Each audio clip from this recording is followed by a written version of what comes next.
Lunes 7, ya empieza el mes a avanzar rápidamente. No hay vuelta atrás.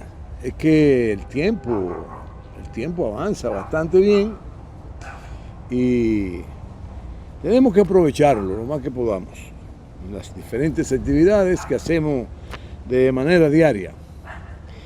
Y quiero recordarle que en público, cuando haya gente alrededor suyo, es importante que se pongan su mascarilla, porque es que cuando hablamos expulsamos gotitas de saliva y por la saliva es que se contagia el virus que ha estado atacando la humanidad. Ahora bien, ya también el virus, como es normal, está empezando a dar tregua.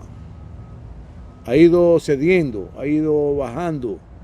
Ataca menos en mortandad, es decir, se muere menos la gente. Le da gripe, le da diarrea, le da fiebre, le da muchísimos inconvenientes, pero va cediendo, ya más leve. Esperemos que definitivamente se disipe el virus, que pase. Claro, la humanidad siempre, aparte de ser atacada por virus, por bacterias, enfermedades diabólicas como la tuberculosis, como la peste, la fiebre bubónica, en fin. Aparte de eso, la humanidad también produce sus propios problemas, muchas veces por ambición, por necesidad, porque la obligan a hacer cosas, porque le imponen a hacer cosas. Y generalmente las grandes potencias son las que generan todas esas dificultades, porque las potencias aspiran a que su pueblo vivan bien, vivan con todo resuelto, y para eso tienen que saquear las demás naciones del mundo. Esa es una de las razones. Dentro de su pueblo están sus ricos, sus magnates, que lo tienen todo, acumulan toda la riqueza del mundo. Por ejemplo, en Europa, es bueno que se sepa, una familia que tuvo un judío, y el judío era financista de nacimiento.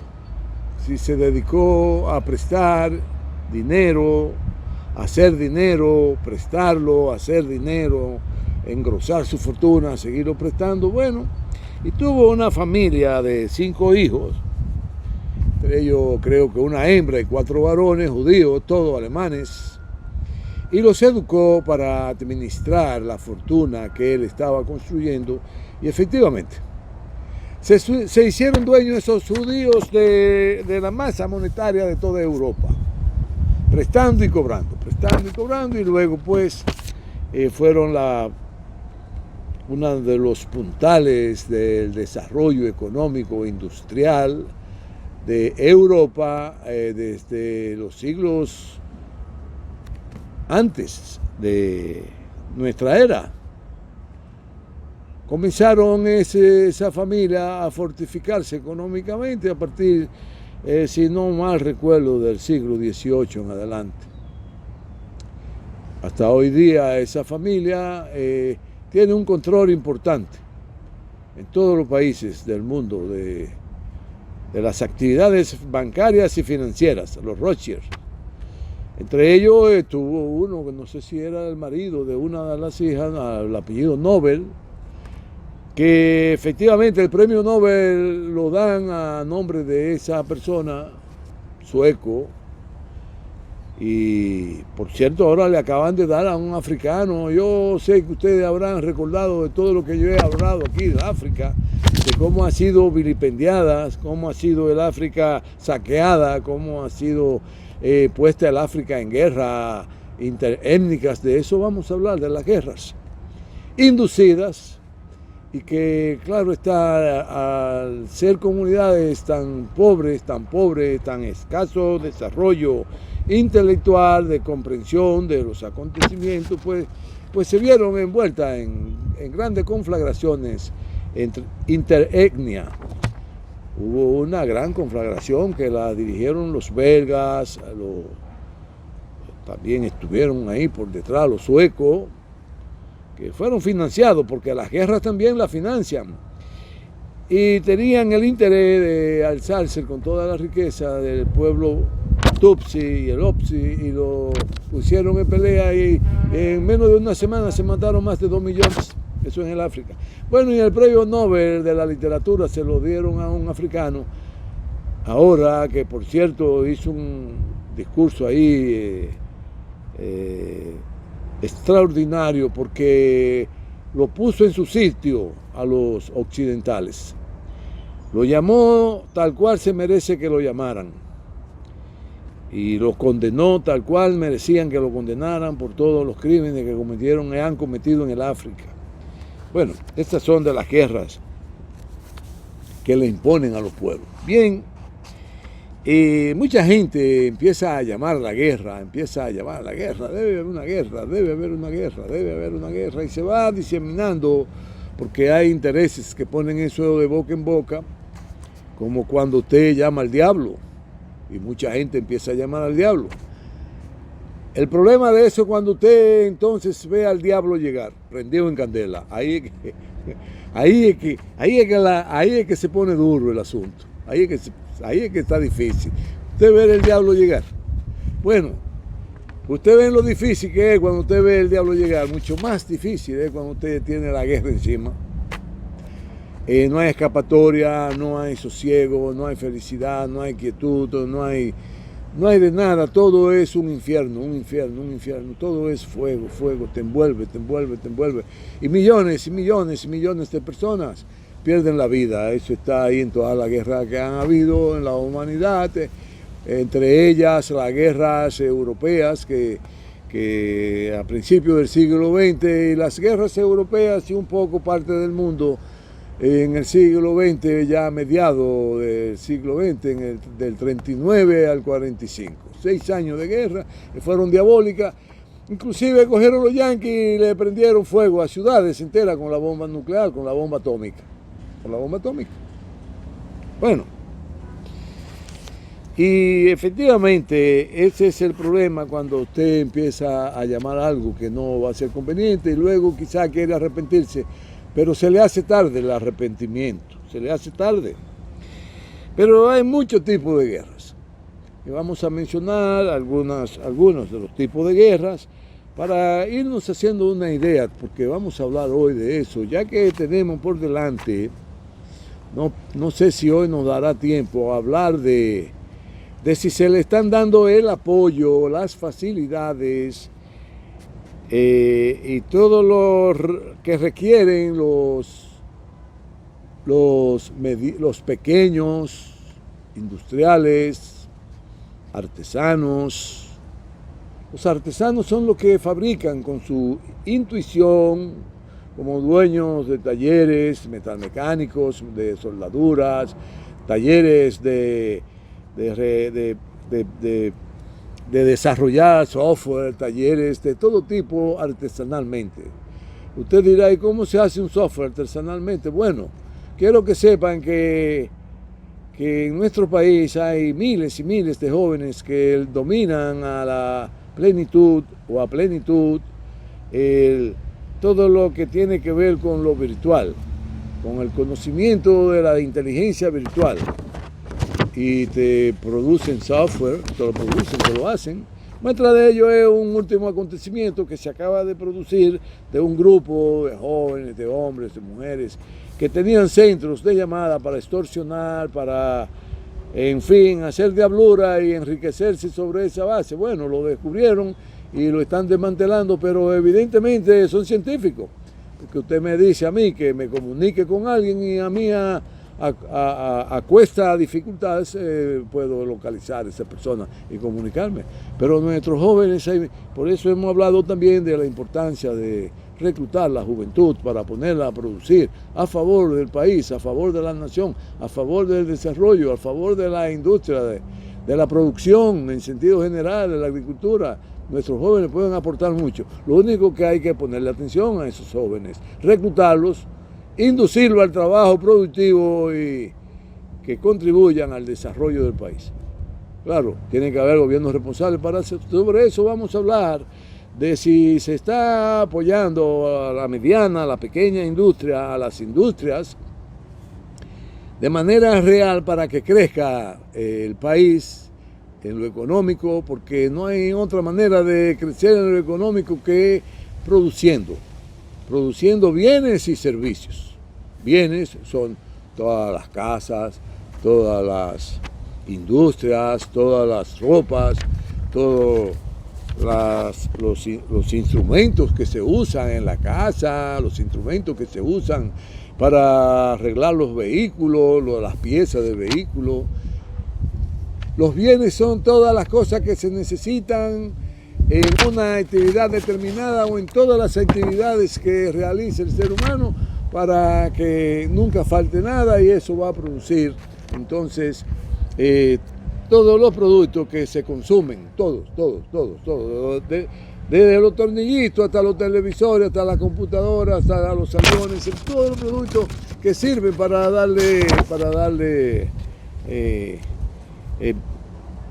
a los seres humanos la oportunidad de desarrollarse. Claro, con esto entonces, con una buena política de venta de todo esto en el exterior, en el propio país, donde se recluten, vuelvo y reitero, personas que estén formadas en los negocios internacionales, que tienen que ser nuestros jóvenes que van fuera del país a educarse en esa materia. Entonces usted lo recluta para promover al país y tengan grandes éxitos, lo que se produce aquí vendiéndolo fuera, y eso va a producir riqueza porque va a producir divisas de otros países, de dinero fuerte, que van a contribuir con la estabilidad del país. Eso se está haciendo. Bueno, sobre eso vamos a hablar luego. Bueno, dentro de los tipos de guerra están los golpes de Estado, es lo más sencillo. Usted da un golpe de Estado, quita al que estaba gobernando y puede salirle bien, usted hace una masacre de sus enemigos, en fin. E impone la regla del juego a base de la punta de la bayoneta del fusil y del plomo que disparan los fusiles. Si tiene que acabar con medio pueblo, acaba con medio pueblo, y usted instala un gobierno de facto. Sí, un gobierno que no lo eligió nadie, sino que lo pusieron sobre la base de dar un golpe de Estado, que es quitar un gobierno democrático para poner un gobierno dictatorial, y eso entonces genera guerras, conflictos. Y aquí ya tenemos experiencia en eso, en nuestro país. Que a raíz de la muerte de Trujillo, que fue una muerte que le sacaron en cuenta sus propios ayudantes, generales ayudantes, de eso que le hizo muy ricos, pero que también le hizo muchísima diablura porque le mató hermano, hizo muchísima diablura a toda esa familia que trabajaban con él, porque él era el amo, dueño y señor del país, y entonces lo ajusticiaron. Lo ajusticiaron, de ahí vino entonces lo que se llamaría los gobiernos democráticos. El primer gobierno democrático que surge luego de la matanza de Trujillo aquí fue el de Juan Bosch, y a los 7 meses, por estar gobernando a favor de toda la población, le dan un golpe de Estado. Bueno, después de Juan Bosch aquí hubo muchos golpes de Estado, porque vino el triunvirato, lo quitaron, después vino una revolución, después vinieron otros gobernantes, lo quitaron, y los yanquis ponían y quitaban el que querían. Hasta que los yanquis vinieron y pusieron a Balaguer, aquí ocuparon el país. De eso no se acuerdan ellos, a lo mejor los yanquis, que están reclamando ahora por los derechos en países que no les corresponde de reclamar derechos, porque están amenazando las libertades de otros. Bueno, estos son los golpes de Estado. Y están las guerras interétnicas, entre etnias. Pueden ser de la misma raza, pueden ser de la raza negra, pueden ser de la raza amarilla, pueden ser de la raza blanca. Ya tenemos en la historia tantos conflictos entre las etnias, porque la mayoría son asusadas por élites que quieren tener el control de todo, y sobre todo y fundamentalmente de las riquezas de esos pueblos que poseen los originarios, que son las etnias de un lugar determinado, y se le llaman originarios. Por ejemplo, los aborígenes norteamericanos, sudamericanos, del Caribe y de todas estas islas, eran aborígenes, fueron etnias que venían de otros lares, se fueron asentando aquí a la medida que se fue poblando el planeta Tierra, y entonces eso dio como resultado que fuera una gran civilización que trabajó sobre todo por el progreso y el bienestar, porque no había ese militarismo de Occidente que ya para el siglo XV empezó a desarrollarse en el continente europeo, y que sobre eso vamos a hablar un poquito más adelante también. Entonces esas guerras interétnicas son las que se producen entre los mismos aborígenes de una nación asusado por otra potencia. Generalmente son asusados. Es cuando usted coge dos jovencitos, dos niños, y lo echa a pelear y empieza a asusarlo. Esta es tu mamá, aquella es la tuya, si la pisa aquí, si la pisa por allá. Y en pocos momentos están los niños dándose trompadas, defendiendo su derecho, pero están siendo asusados por lo grande. Ya ustedes entienden qué es lo que es la guerra interétnica. Eso, cuando se asusan las etnias, los aborígenes de un lugar determinado, para que se fajen a pelear y luego vengo yo y me quedo con todo. Es como cuando usted le hace coca a los que están jugando belluga, a los muchachitos que están jugando belluga y que ponen dinerito ahí. Usted viene, y se lleva toda la belluga y el dinerito, ya se acabó el juego. Usted le hizo coca porque usted es el grande. Eso es. Bueno, está en la guerra civil. Una guerra civil es cuando las poblaciones se enfrentan a los ejércitos de un país. Son muy sangrientas, mucha mortandad, eso no tiene comparación. El ser humano ahí en ese tipo de guerra también sufre mucho, porque es entre hermanos, entre los mismos pobladores de una nación, de un país, y luchan a veces porque lo han inducido también, las guerras civiles, ya sea por problemas ideológicos, por posesión de riquezas, porque tú eres más rico y vives en el Cibao que nosotros los que vivimos en el sur, que somos más pobres, nosotros necesitamos que se distribuya mejor lo que hay. Bueno, pero aquí también hubo guerra parecida a eso, sobre todo cuando la España boba, que los españoles no tenían ni con qué caerse muertos, y aquí los españoles que vivían aquí tenían que esperar que llegara de México un dinerito que ellos mandaban y que duraba hasta 6 meses para llegar, a veces duraba un año, y la población entera se moría de hambre. Pero ya en Haití se habían independizado los haitianos de la dominación francesa, que le costó muy caro a ellos porque tuvieron que pagar la guerra que ganaron y luego tuvieron que pagar su independencia a los franceses. Todavía pienso yo que están pagando los haitianos su propia independencia. Bueno, pero mientras tanto aquí nos moríamos de hambre, los que descendían de españoles, los que tenían el dominio de esta parte de la isla, la parte occidental. Y los haitianos ya tenían un mejor desenvolvimiento económico para entonces, porque habían heredado todos los negocios, todo el esplendor de la colonia francesa, que luego también hubo mucho trastorno por asuntos naturales, por guerras intestinas, por las guerras intestinas entre grupos, guerras grupales, que se dieron en Haití, pero aquí en su momento pedimos que vinieran los haitianos a protegernos de los ladrones, filibusteros, de los que rondaban los mares, alzándose con toda la riqueza de los pueblos que encontraban, y eso lo dirigían los franceses y lo dirigían los españoles también y los ingleses, los filibusteros y en fin, eran unos diablos a caballo en los mares, asaltando todo lo que encontraban. Y para proteger esta parte de la isla vinieron del ejército francés, además que el ejército haitiano, le interesaba proteger la parte occidental para que los franceses no volvieran a meterse a Haití. Por ahí viene el asunto, duraron 22 años aquí en eso. Y luego se dio la independencia de los haitianos. La guerra de guerrilla, son guerras que hay levantamiento de grupos que no están de acuerdo con el régimen que está imperando en su país, en su nación, en su región, y se levanta un grupo de hombres y mujeres que tienen alguna afiliación política, ideológica, y entonces empiezan una guerra, como pasó en Cuba, que fue una guerra de guerrilla. En Cuba la ganaron, hay otros países que han ganado la guerra de guerrilla. Casi nunca la ganan los pueblos, ni los que se insurrectan, porque los ejércitos son mucho más poderosos, tienen más capacidades para controlar y dominar cualquier levantamiento de esa naturaleza, y pocos pueblos en el mundo han logrado alcanzar el éxito. En Cuba lo alcanzaron porque la guerra que se libró en China, que la ganó el Partido Comunista Chino, que dirigía Mao Zedong, no fue una guerra de guerrilla, eso fue una guerra de amplia dimensión, donde inclusive enfrentaron imperios como el japonés. De eso hablaremos. Pero las guerrillas, pocas en el mundo son exitosas.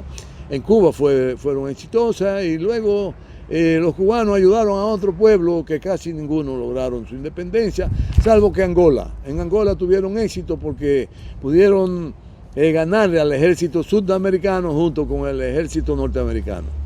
Quiero que sepan, hablando del ejército norteamericano, que son muy pocas las guerras que el ejército norteamericano ha ganado en el mundo, son muy pocas, muy pocas. Prácticamente no ha ganado ninguna, porque por donde quiera que se meten lo derrotan, por donde quiera que se meten lo derrotan. Hay guerra entre bandos, en una misma ciudad, en un mismo barrio, en fin.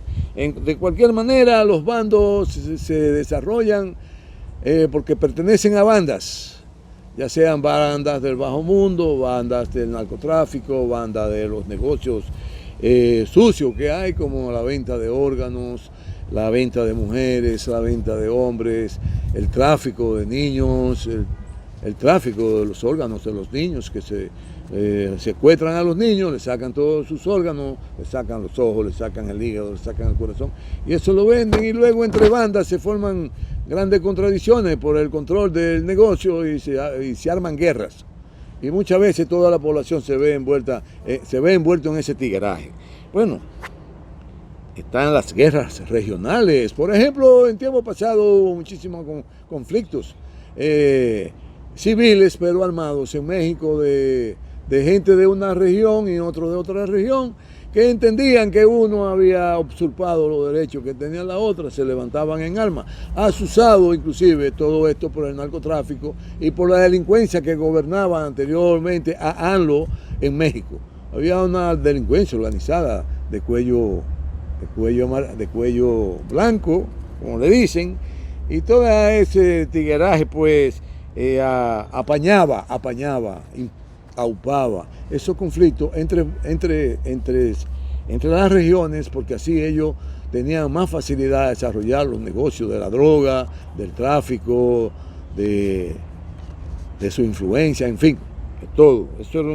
Son guerras que no tienen cabeza, que le dan mucho trabajo a los gobiernos eliminarla, apaciguarla o extinguirla, porque las cabezas nunca se ven, y para negociar y para llegar a acuerdos es muy difícil. Pero cuando el país se organiza, cuando el país hay un gobierno de visión clara sobre cómo enfrentar los problemas, pues se puede lograr. Están las guerras entre los países, pueden ser guerras puntuales, pueden ser guerras... Generalmente la guerra entre los países en estos tiempos se dan entre los países tercermundistas. Por ejemplo, los venezolanos y los colombianos han querido hacer guerra, pero se les hace difícil porque Venezuela es un país que tiene un ejército muy fuerte, muy poderoso, y es un país muy rico.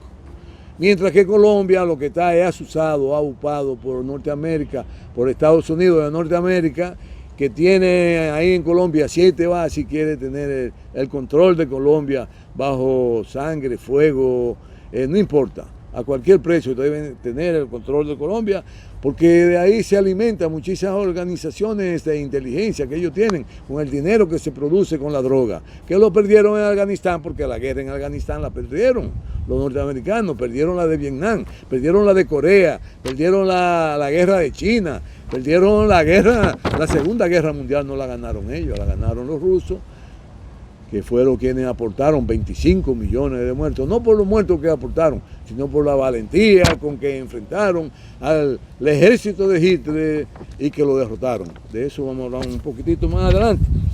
Bueno, están las guerras puntuales. Las guerras puntuales son las que se dan entre Yemen y Arabia Saudita, por ejemplo. Aupada, claro está, por Estados Unidos, subvencionada muchas veces por Estados Unidos, que está a favor de Arabia Saudita por el problema de los intereses que tienen ahí, del petróleo. Tienen el control del petróleo, y de Yemen no tienen el control prácticamente de nada porque lo perdieron por su mala forma de gobernar los pueblos y los países del mundo.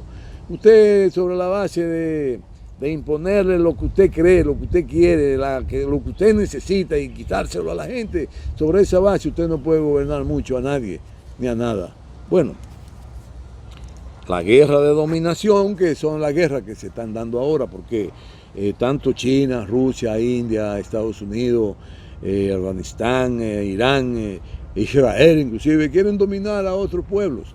Entonces surgen guerras como la de Palestina contra Israel, la de Beirut contra la del Líbano contra Israel, y la de otros países contra Israel, como por ejemplo Turquía, que tiene problemas serios con Israel, y se dan estas conflagraciones que son puntuales, pero son peligrosas, porque muchos de esos países cuentan con armamentos muy modernos, muy peligrosos, muy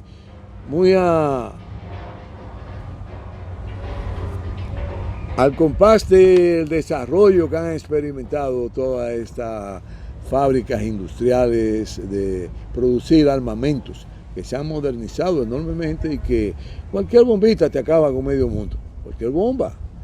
No tienen que ser necesariamente nuclear.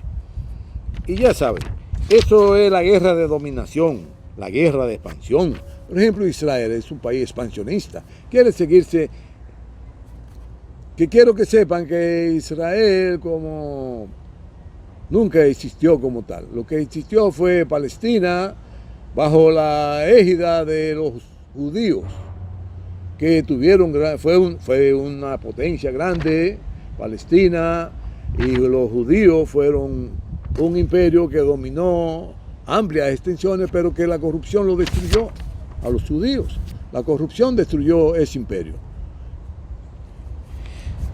Bueno, y hoy día Israel, que es un país que impusieron a sangre y fuego los ingleses ahí en Palestina, dominado por los judíos nueva vez, un pedacito de tierra, lo impusieron ahí a sangre y fuego, y con todo el dinero del mundo,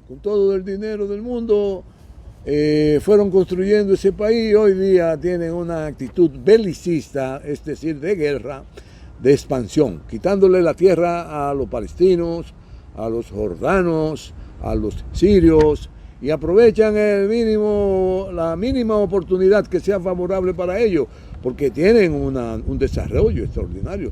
Solo Estados Unidos le aporta a Israel de manera gratuita $3.000 millones al año para que lo gasten en lo que ellos quieran. De igual manera, Alemania, supuestamente por todos los judíos que mataron. Por cada judío tienen ellos que darle una mensualidad a Israel, y de ahí Israel se nutre.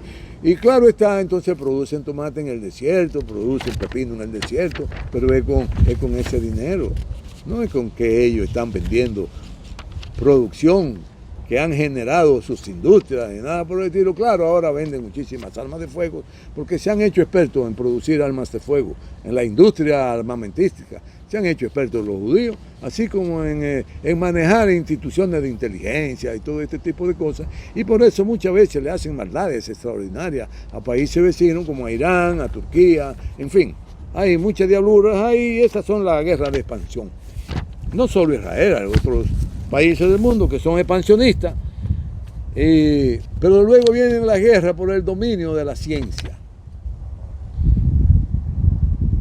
Ay, países, imperios que quieren dominar todo lo que es el desarrollo científico. Para eso ocupan pueblos inteligentes. Por ejemplo, en Siria. Siria saquearon todo lo que era el desarrollo que había alcanzado esa nación en una población que desarrolló conocimiento. Desarrollo de conocimiento en todos los que tiene que ver con la ciencia, en todas las áreas de la ciencia. Se llevan la juventud, se llevan las mujeres, se llevan todo. Igual que como lo hicieron cuando el derrumbe de la Unión Soviética, reclutaron todos los científicos que habían en la Unión Soviética y se la llevaron para Estados Unidos. Pero ellos se manejan muy mal, los norteamericanos, porque de buena a primera lo han perdido todo, se van a dar cuenta. Bueno, están las guerras comerciales que son muy dañinas, le hacen un daño terrible, sobre todo a países donde hay una clase obrera bien numerosa. Esas guerras comerciales que se le imponen a otros países y que entonces empiezan a generar dificultades en las áreas de producción, empieza todo a desvanecerse, la producción, la riqueza, todo. Entonces empieza la clase obrera a languidecer, la población empieza a perder los empleos o los trabajos, y eso lo generan todas estas guerras comerciales que generalmente generan la potencia como Estados Unidos, ¿no?, en contra de China, o China en contra de alguien, o la India o Rusia, y eso genera muchísimos problemas. Generalmente la guerra armamentística la acompañan con las guerras comerciales, como las guerras que generan, además de la dominación y de la guerra de producción, que eso es importante.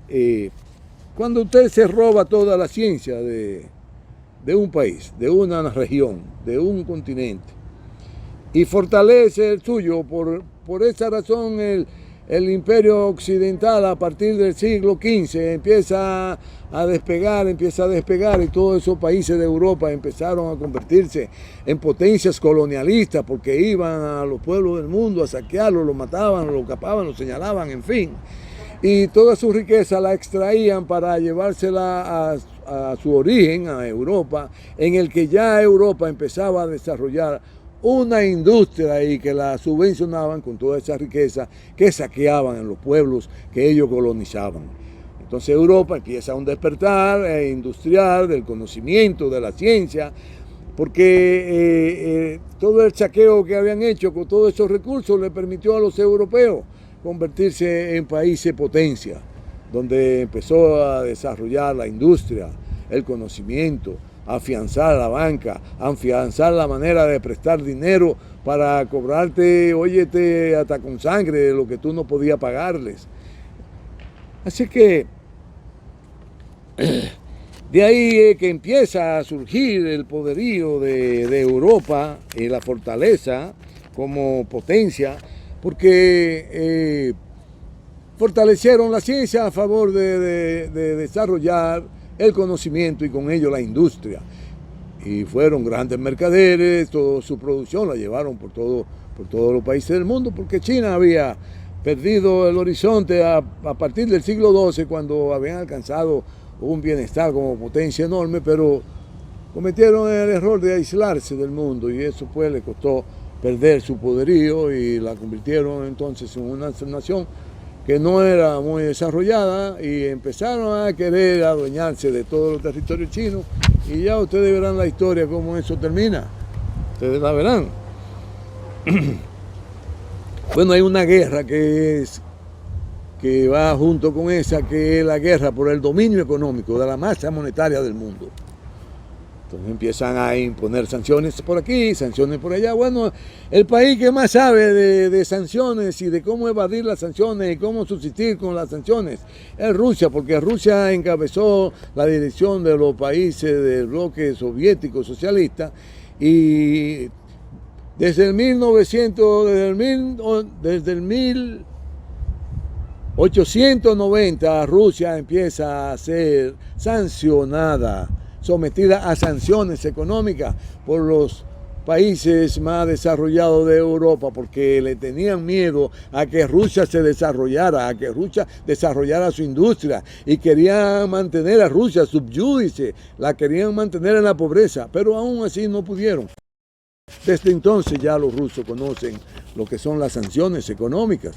Por eso las sanciones de hoy día no le van a hacer prácticamente nada a la Rusia como lo quieren ellos llamar ahora de Putin, que es la gran Rusia, la gran patria rusa. Ese es un país, ya hemos hablado de Rusia, hermosísimo, un país muy enorme, el más grande del mundo, que posee toda la riqueza que hay sobre la tierra, la posee toda, no tiene que envidiarle nada a nadie, por eso no le apetece dominar a nadie, y eso lo veremos. Bueno, están las guerras religiosas, que son muy sangrientas, porque esas no tienen piedad. Las religiones no tienen la piedad con sus adversarios. Si tienen que hacer estallar como una chichigüita a una catedral que llena de gente, la hacen estallar. O una mezquita, o una pagoda, o en fin, tanto de los cristianos, de los judíos, de los indios, de los hindúes. Eso, las luchas interreligiosas son muy sangrientas y muchas veces son incontenibles. Ya la humanidad tiene mucho conocimiento sobre esta guerra, porque los cruzados que empiezan prácticamente antes de Cristo, empezaban a tener una apetencia por dominar a Medio Oriente y enviaban legiones de cruzados a doblegar a las poblaciones, a saquearlas, a quitarle toda la riqueza y de ahí en adelante a imponer las reglas del juego que ellos entendían como Occidente que debía vivir la gente, que tenían que adorar sus dioses, sus culturas, su arte, su ciencia, su militarismo, su forma de comer, su forma de vestir. Bueno, y esos pueblos no le va a eso. Esos pueblos tienen su manera de vivir y nadie lo va a hacer cambiar, por más poderosos que sean. Por eso los yanquis nunca han podido con Medio Oriente, ni van a poder nunca con Euroasia, Medio Oriente, Lejano Oriente. Con los chinos no van a poder nunca. Eso es muy difícil. Esas guerras son interreligiosas. Eso hay que tenerle miedo con respecto a Haití, a República Dominicana, que puede verse afectada por una guerra interreligiosa. Porque en Haití hay muchas corrientes religiosas que se están desarrollando y aquí también. Por un lado por allá están los musulmanes, por un lado por aquí están los judíos, los cristianos, y eso puede dar un mango con coco y producir grandes acontecimientos que matan. Por eso deben tomar medidas los gobernantes, porque los gobernantes tienen que ser visionarios. No pueden esperar que las cosas sucedan. Usted no puede esperar que vengan de otro lugar aquí a ocupar las urbanizaciones, aunque no estén habilitadas, aunque estén habilitadas, porque, y entonces, si te están quitando el derecho a vivir en tu lugar, entonces ya tú perdiste la razón de ser como nación y ya tú no eres un país porque está dominado por otro. Eso hay que evitarlo. No es que usted esté en contra de nadie, no, de ninguna manera. La guerra para dominar los espacios. Bueno, eso es una guerra que son peligrosas, porque ahí viene el asunto de que usted que vive aquí, vienen otros, producen una guerra, nos hacen salir huyendo de aquí para ellos quedarse con este espacio, porque le interesa esta casa, porque le interesa la otra casa. Esas son las guerras por los espacios. Son muy peligrosas, muy sangrientas, muy dañinas y provocan muchas emigraciones. Pero aquí, ¿para dónde vamos a emigrar? Explíqueme. Es una isla, las islas. O usted emigra para Haití o usted emigra para la República Democrática de Punta Cana. Para uno de esos dos sitios usted se va. Y Punta Cana está ocupada por los americanos, por los franceses, por los ucranianos, por los rusos. Y entonces, ¿para dónde vamos a ir? Bueno, son peligrosas y hay que tomarlas muy en cuenta. Las guerras cibernéticas son las que hoy día están a la orden de todos los intereses que quieren dominar la humanidad, que piensan que con el ciberespacio van a dominar todo, el ciberespacio, el conocimiento de todo el desenvolvimiento que produce en cuanto a comunicación, producción, todo lo que tiene que ver con los armamentos ultramodernos. Las ciberguerras son muy peligrosas, muy dañinas, porque pueden neutralizar todo lo que es defensa de un país en segundos. Entonces esa guerra de ciberespacio son terribles, son terribles. Y